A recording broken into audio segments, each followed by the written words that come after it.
নমস্কাৰ সমূহ অসমবাসী ৰাইজ তথা মোৰ ফেচবুকত থকা সকলো বন্ধু বৰ্গলৈ মই ঠিক 11 বজাত তেজপুৰ যাই থকা অৱস্থাত মই এটা বিশেষ লাইভ কৰিবলগীয়া হ'ল আজি। আৰু এই বিশেষ লাইভটো অতি গুৰুত্বপূৰ্ণ। এইকাৰণে গুৰুত্বপূৰ্ণ যে বিশেষকৈ BTC অঞ্চলত এটা শান্তিৰ পৰিৱেশ ঘূৰি আহিছে। সকলো জাতি জনগোষ্ঠী সমন্বয়েৰে বসবাস কৰি আহিছে। দীৰ্ঘদিনৰ পৰা আমি সকলোৱে মিলা প্ৰীতিৰে এক শান্তিময় পৰিৱেশত BTC অঞ্চলত বসবাস কৰি আছোঁ। কোনো ধৰণৰ হাই কাজিয়া বা কোনো ধৰণৰ কাৰো লগত কোনো ধৰণৰ মতভেদ বা কোনো ধৰণৰ বিশৃংখলৰ পৰিৱেশ এতিয়ালৈকে সৃষ্টি হোৱা নাই। যাৰ কাৰণে আমি অন্ততঃ এটলিষ্ট আগৰ পৰিৱেশতকৈ যে আমি এটা নতুন পৰিৱেশত BTC অঞ্চলত বসবাস কৰি আছোঁ, এই কথাটো আমি সকলোৱে মানি লৈছোঁ আৰু সকলোৱে আমি ভাল পাইছোঁ। আৰু আমি আশা কৰোঁ যে এনেকুৱা ধৰণেৰে BTC অঞ্চলৰ ৰাইজে একত্ৰিতভাৱে সকলোৱে মিলিজুলি আগবাঢ়ি যাওক।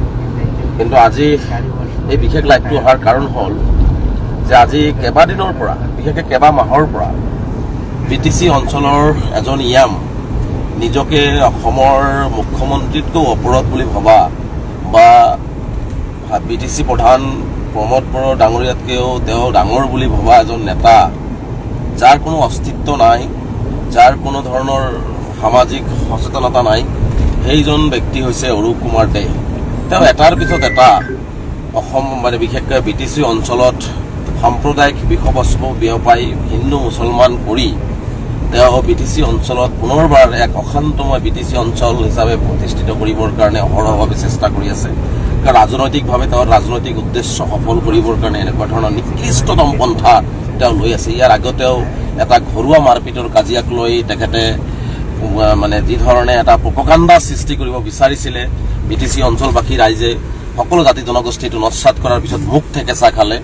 আৰু মুখ থেকেচা খোৱাৰ পিছত যেতিয়া তেওঁৰ ৰাজনৈতিক উদ্দেশ্য যে BTC অঞ্চলত এটা পৰিৱেশ বিনষ্ট কৰাৰ যি সফল নহ'ল, সেই সফল নোহোৱাৰ কাৰণে তেওঁ পুনৰবাৰ অহৰহভাৱে চেষ্টা চলাই আছিলে। এতিয়া আহোঁ মূল কথালৈ যে এইজন অৰূপ দে আচলতে এজন যে নিকৃষ্টতম মানসিকতাৰ ব্যক্তি আৰু অস্তিত্বহীন ব্যক্তি। তেওঁৰ অস্তিত্ব জাহিৰ কৰিবৰ কাৰণে স্বাধীনতা দিৱসৰ দিনাখনেই আজি স্বাধীনতা দিৱসৰ দিনাখন যোৱাকালি তেওঁ অসম ভিত্তিত এটা মাৰাথন দৌৰ প্ৰতিযোগিতা অনুষ্ঠিত কৰিছিল। আৰু এই মাৰাথন দৌৰ প্ৰতিযোগিতাত মাগুৰমাৰীৰ পৰা ষ্টাৰ্ট হৈছিলে আৰু তাৰ সমষ্টিলৈ শেষ হৈছিলে, ফকীৰাগ্ৰামত শেষ হৈছিলে। এই মাৰাথন দৌৰ প্ৰতিযোগিতাত শদিয়াৰ পৰা ধুবুৰীলৈকে অসমৰ বিভিন্ন প্ৰান্তৰ প্ৰায় 1000তকৈ অধিক খেলুৱৈ আহি অংশগ্ৰহণ কৰিছিলে। আৰু এই মাৰাথন প্ৰতিযোগিতাখনত অংশগ্ৰহণ কৰিছিলে, এইকাৰণে অংশগ্ৰহণ কৰিছিলে যে তাত এটা ভোজন পৰিমাণৰ প্ৰথম, দ্বিতীয় আৰু তৃতীয় পুৰস্কাৰক পুৰস্কাৰ হিচাপে পুৰস্কৃত কৰা হ'ব। লগতে প্ৰতিজন অংশগ্ৰহণকাৰী প্ৰতিযোগীক 1000কে টকা, 5000কে টকা, 5000কে টকা আৰু এটাকে চাৰ্টিফিকেট দিয়াৰ ব্যৱস্থা গ্ৰহণ কৰা হ'ব। কিন্তু যোৱাকালি যেতিয়া তেওঁ মাগুৰমাৰীৰ পৰা খেলটো ষ্টাৰ্ট কৰিলে, মই যিখিনি তথ্য সংগ্ৰহ কৰিছোঁ, তেতিয়া তেওঁ তাতে ঘোষণা কৰিলে প্ৰতিযোগীসকলৰ মাজত 1000কে দিব। তাৰপিছত যেতিয়া খেলখন সমাপ্ত হ'ল, সমাপ্ত হোৱাৰ পিছত যেতিয়া খেলখনলৈ আহিলে প্ৰাইজ ডিষ্ট্ৰিবিউশ্যনৰ সময়ত তেওঁ কৰিলে যে প্ৰতিজন প্ৰতিযোগীক 500 টকাকৈ তেওঁ পুৰস্কৃত কৰিব। এই কথা কোৱাৰ পিছত তাত থকা খেলুৱৈসকল উত্তেজিত হৈ গ'ল।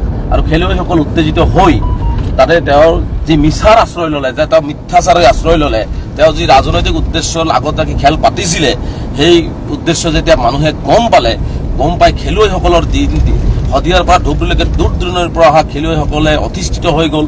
খেলুৱৈসকলক মিছা প্ৰতিশ্ৰুতি ভংগ কৰিলে।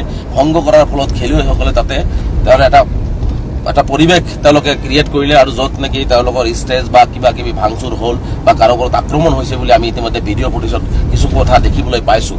তে এইখিনিলৈকে ঠিকেই আমি কৈছোঁ যে কোনো খেলুৱৈ বা কোনো ধৰণৰ ব্যক্তিয়ে যদি কোনো ধৰণৰ পৰিৱেশ বিনষ্ট কৰিছে, তাৰ কাৰণে আইনগত ব্যৱস্থাও আছে। কিন্তু খেলুৱৈসকলৰ লগত যি চূড়ান্ত মিথ্যাচাৰৰ আশ্ৰয় ল'লে, চূড়ান্ত অভদ্ৰামী কৰিলে খেলুৱৈসকলৰ লগত, তাৰ বিচাৰ কোনে কৰিব? অৰূপ দে যে খেলুৱৈসকলক মাতি আনি যে অপমান কৰিলে, মাতি আনি দিনটো ৰাখি পেলাই তেওঁলোকক যি প্ৰাপ্য ধন তেওঁলোকে নিদিলে, ইয়াৰ কাৰণে জগৰীয়া কোন হ'ব? আজি তেওঁ এই কথাটো যেতিয়া ঢাকিবৰ কাৰণে, তেওঁৰ ব্যৰ্থতা ঢাকিবৰ কাৰণে ব্যৰ্থ যেতিয়া হ'ল, যেতিয়া দেখিলে যে গোটেই মানুহখিনিক বিদ্ৰোহ কৰিলে, গোটেই মানুহখিনিক তেওঁ কণ্ট্ৰলত ৰাখিব নোৱাৰিলে, তেতিয়া তেওঁ এটা সহজলভ্য টাৰ্গেট এটা কৰি ল'লে। ৰাতি তেওঁ এটা ফেচবুক লাইভৰ জৰিয়তে তেওঁ কি ক'লে যে 2ৰ পৰা 250 মুছলমান যুৱকে আহি এই খেলখনৰ মানে তেওঁলোকৰ এই পৰিৱেশ বিনষ্ট কৰিছে, এই খেলখনৰ তেওঁলোকৰ ষ্টেজ পেণ্ডেল ভাঙিছে। মই অৰূপ দেক ডাঙৰীয়াক চেলেঞ্জ কৰিছোঁ, হয় থাকিব পাৰে 2-4জন মুছলমান খেলুৱৈ থাকিব পাৰে, মই অস্বীকাৰ কৰা নাই। আজি তাত সকলো জাতি জনগোষ্ঠীৰ মানুহে তাতে খেলত অংশগ্ৰহণ কৰিছে আৰু খেলত অংশগ্ৰহণ কৰা খেলুৱৈসকলৰ লগত চূড়ান্ত অভদ্ৰামী আৰু চূড়ান্ত মানে মিথ্যাচাৰৰ আশ্ৰয় লৈ খেলুৱৈসকলক প্ৰতাৰণা কৰাৰ কাৰণে খেলুৱৈসকলে উত্তেজিত হৈছে। এই কথাটো অৰূপ দে স্বীকাৰ কিয় নকৰিলে? তেওঁ মুছলমানক কিয় টাৰ্গেট কৰি ল'লে? মই এটা উদাহৰণ আপোনালোকক দেখুৱাব বিচাৰিছোঁ যে এজন খেলুৱৈ তাতে লিখিছিলে দুলাল বৰ্মন নামৰ খেলুৱৈগৰাকী ইয়াত লিখিছে, ছাৰ অৰূপ কুমাৰ ইয়াম আজি কোকৰাঝাৰ মাগুৰমাৰীত ফকিৰাগ্ৰাম যি মাৰাথন দৌৰ আছিল মই আগতে সোমাইছিলোঁ, আপুনি লাষ্ট ফিনিচিঙত ভিডিঅ' কৰিছিল, ইয়াৰ প্ৰুফ মোৰ লগত আছে, তথাপিও একো মেডেল নিদিবা, চাৰ্টিফিকেট নিদিবা, যি 5,000 টকা ৰুপিজ দিব বুলি কৈছিলা একো দিয়া নাই, খুব বেয়া পালোঁ ছাৰ আপোনাক, সেইটো আগতে জনা হ'লে নগলোহেঁতেন, থেংক ইউ। চাওক ইয়াত দুলাল বৰ্মন নামৰ এজন খেলুৱৈয়ে তেওঁ আক্ষেপ প্ৰকাশ কৰি তেওঁ যে 5,000 টকা দিব বিচাৰিছিলে, তেওঁ ফিনিচিঙত আগত গৈছিলে, তাকো তেওঁ প্ৰাইজ দিয়া নাই, ভিডিঅ' তাৰ হাতত মজুত আছে।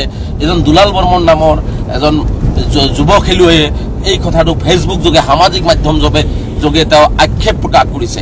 এতিয়া কওক অৰূপ দে সঁচা নে দুলাল বৰ্মন সঁচা?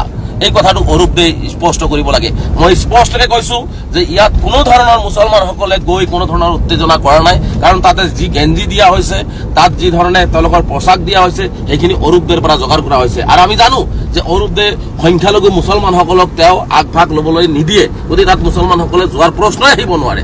কিন্তু এটা কথা ঠিক, খেলুৱৈ হিচাপে কোনো মুছলমান যুৱক যাব পাৰে, কিন্তু তাতে যোৱা মানুহখিনিৰ কাৰণে গণ্ডগোল এটা হ'ল, অৰূপ দে নিজৰ ব্যৰ্থতা ঢাকিবৰ কাৰণে সমগ্ৰ মুছলমান 200-300 মুছলমান যুৱক গৈ তাতে ভাঙচুৰ কৰিলে, আক্ৰমণ কৰিলে, নেতাক আক্ৰমণ কৰিলে, এই ধৰণৰ মিছা কথা কৈ এই যে BTC অঞ্চলত যে এটা পৰিৱেশ বিনষ্ট কৰি এটা সাম্প্ৰদায়িক সংঘাত সৃষ্টি কৰিব বিচাৰিছে, এইটো কিন্তু গৰিহণাৰ যোগ্য, নিন্দনীয়। আৰু অৰূপ দাক স্পষ্টভাৱে সকীয়াই দিছোঁ যে মানুহৰ লগত মানুহৰ হৈ ৰাজনীতি কৰক, কিন্তু ঘৃণাৰ ৰাজনীতি কৰি সংঘাত সৃষ্টি নকৰিব। BTCত আপুনি অকলেই MCLA নহয়, আপুনি বহুত ডাঙৰ নেতা নহয়, আপুনি এটা পঞ্চায়তৰ প্ৰেচিডেণ্ট, আপুনি এটা পঞ্চায়ত সমতুল্য প্ৰেচিডেণ্টহে। BTC অঞ্চলত আৰু 39জন MCLA আছে, ইয়াম আছে। গতিকে 39জন MCLA BPF হওক, UPPL হওক, GSP হওক, BJP হওক, সকলোৰে MCLA BTC অঞ্চলত আছে 39জন। তেওঁলোকৰ সমষ্টিত কিয় আজিলৈকে সংঘাত নহয়? তেওঁলোকৰ সমষ্টিত কিয় হিন্দু মুছলমান কথাবিলাক নাহে? কিয় আপোনাৰ সমষ্টিত আপুনি বাৰে বাৰে হিন্দু মুছলমান কৰি ৰাজনীতি কৰি পেলাই এটা অশান্তিৰ পৰিৱেশ সৃষ্টি কৰিব বিচাৰিছে? ইয়াৰ আগতে 2-3বাৰ আপুনি চেষ্টা কৰিছে সংঘাত সৃষ্টি কৰিবৰ কাৰণে, আকৌ যোৱাকালি আপুনি নিজৰ ব্যৰ্থতা ঢাকিবৰ কাৰণে আজি মুছলমানক জগৰীয়া কৰি আপুনি পোষ্ট দি পেলাই ছ'চিয়েল মিডিয়াত আপুনি লাইভ আহি পেলাই যি মিঠা কথা কৈছে, ইয়াৰ পৰিণাম কিন্তু আপুনি ভুগিব লাগিব। আমি ইতিমধ্যে জিলা সমিতিক কৈ দিছোঁ, জিলা সমিতিয়ে আপোনাৰ বিৰুদ্ধে আইনগত ব্যৱস্থা আজিয়ে লোৱা হ'ব, কাৰণ আপুনি BTC অঞ্চলত যদি কোনো ধৰণৰ অপ্ৰীতিকৰ পৰিস্থিতি সৃষ্টি হয়, শান্তিপূৰ্ণভাৱে এটা BTC অঞ্চল চলি আছে, ৰাইজে সকলে সমিল মিলে চলিছে, তেনে ক্ষেত্ৰত যদি BTCত কোনো অপ্ৰীতিকৰ পৰিস্থিতি সৃষ্টি হয়, তাৰ বাবে সম্পূৰ্ণ আপুনি জগৰীয়া হ'ব। গতিকে আমি আপোনাৰ বিৰুদ্ধে অৰূপ কুমাৰ দেৰ বিৰুদ্ধে আইনগত ব্যৱস্থা আমি ল'বৰ কাৰণে আমি সাজু হৈছোঁ। আৰু মই স্পষ্টকৈ কৈছোঁ অসমৰ মাননীয় মুখ্যমন্ত্ৰী ডাঙৰীয়াক যে আমি সকলোৱে শান্তি বিচাৰিছোঁ, BTC অঞ্চলত শান্তি ঘূৰি আহিছে।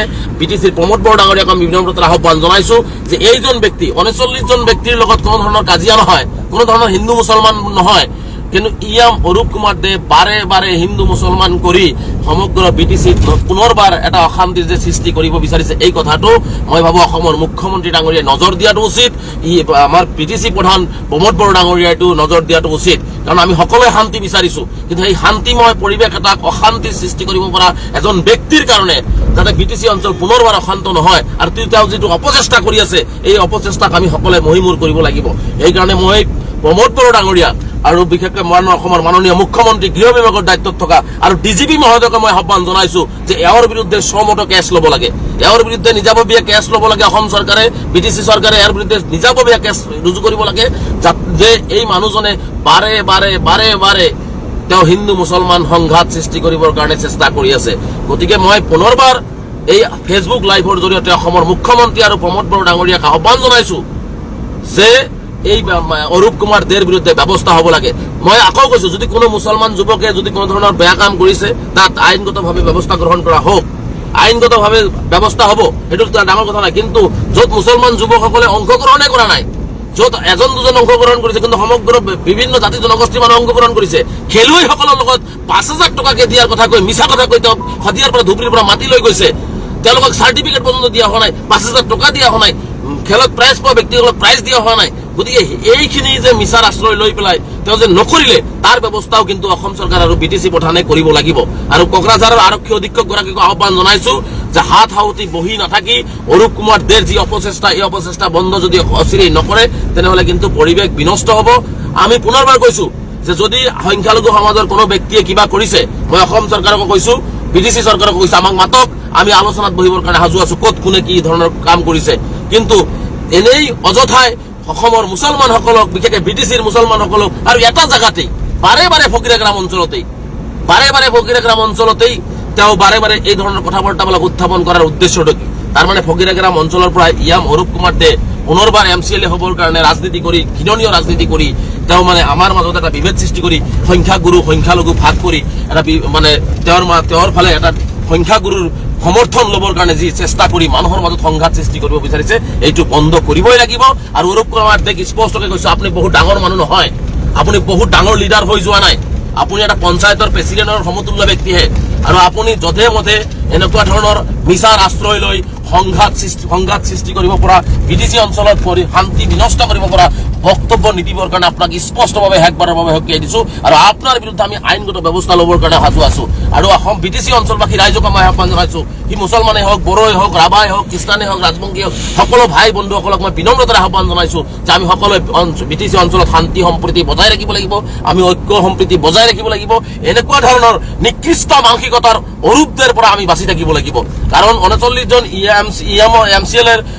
MCLৰ লগত আমাৰ সকলো ধৰণৰ শান্তিপূৰ্ণ পৰিৱেশ সকলো সমষ্টিতে চলি আছে, কিন্তু এই অৰূপদেৰ নিচিনা নিকৃষ্ট মানসিকতাৰ, নিজ মানসিকতাৰ এজন মানে নিজকে বহু ডাঙৰ নেতা বুলি, মুখ্যমন্ত্ৰীতকৈ ওপৰত, BTC প্ৰধানতকৈ ওপৰত বুলি ভাবা বুলি নেতা বুলি ভাবা ব্যক্তিজনৰ পৰা আমি যদি আঁতৰি নাথাকো তেনেহলে কিন্তু এটা পৰিৱেশ বিনষ্ট কৰিব সুযোগ পাব।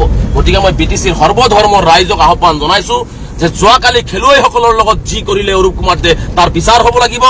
কিয় অৰূপ কুমাৰ দে মিছা কথা কৈ অসমৰ বিভিন্ন প্ৰান্তৰ পৰা খেলুৱৈ বন্ধুসকলক মাতি আনি তেওঁ প্ৰতাৰণা কৰিলে, তাৰো বিচাৰ হ'ব লাগিব। তাৰ কাৰণে এটা ইনকুৱাৰীও ঘোষণা হওক। আৰু যদি সঁচাকৈ যদি তাতে কোনো ধৰণৰ খেলুৱৈসকলে যদি অভদ্ৰামী কৰিছে বা উদ্ভণ্ডালি কৰিছে, তাৰো বাবে আইনগত ব্যৱস্থা আছে, আইনগতভাৱে এইটো তদন্ত কৰি ব্যৱস্থা লোৱাৰ ব্যৱস্থা গ্ৰহণ কৰা হওক। কিন্তু অযথাই এনেকুৱা ধৰণৰ পৰিৱেশ বিনষ্ট কৰি যাতে খেলুৱৈসকলৰ কথাবিলাক টানি আনি গোটেই মুছলমান জাতিটোক টানি আনি যাতে তেওঁ সমষ্টিৰ নহয় গোটেই BTC অঞ্চলৰ শান্তি বিঘ্নিত নকৰে, তাৰ কাৰণে সকলোকে নজৰ দিবৰ কাৰণে আহ্বান জনাইছো। শেষবাৰৰ বাবে মই পুনৰবাৰ অনুৰোধ জনাইছো অসমৰ মুখ্যমন্ত্ৰী আৰু BTC প্ৰধান ডাঙৰীয়াক যে এইজনক নাকি লগাওক, এইজনক নাকি নলগালে শান্তিময় পৰিৱেশ এটা অশান্তিৰ সৃষ্টি হ'বই। গতিকে এই অশান্তিৰ সৃষ্টি যাতে নহয়, তাৰ আগতেই এইজন অভদ্ৰ, নিজ মানসিকতাৰ, নিকৃষ্টতম, মিছাৰ আশ্ৰয় লোৱা, খেলুৱৈসকলক প্ৰতাৰণা কৰা, হিন্দু মুছলমানৰ মাজত বিভাজন সৃষ্টি কৰিব পৰা এই আমাৰ এনেকুৱা ধৰণৰ নেতাক বয়কট কৰাৰ কাৰণেও মই আহ্বান জনাইছো।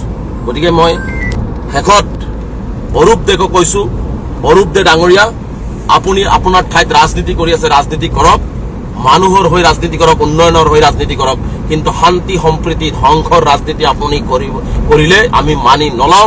আৰু আপুনি হিন্দু মুছলমান কৰি সংঘাত সৃষ্টি কৰিব বিচাৰিলে আমি সেইটো মানি নলওঁ। আৰু যদি BTC অঞ্চলত যদি কোনো অশান্তিৰ পৰিৱেশ সৃষ্টি হয়, সম্পূৰ্ণ অৰূপ কুমাৰ দে জগৰীয়া হ'ব। এইটো অসমৰ মুখ্যমন্ত্ৰী, অসমৰ DGP আৰু BTC প্ৰধানক আমি স্পষ্টভাৱে জনাই থলো। গতিকে ইয়াৰ বিৰুদ্ধে ব্যৱস্থা হ'ব লাগিব।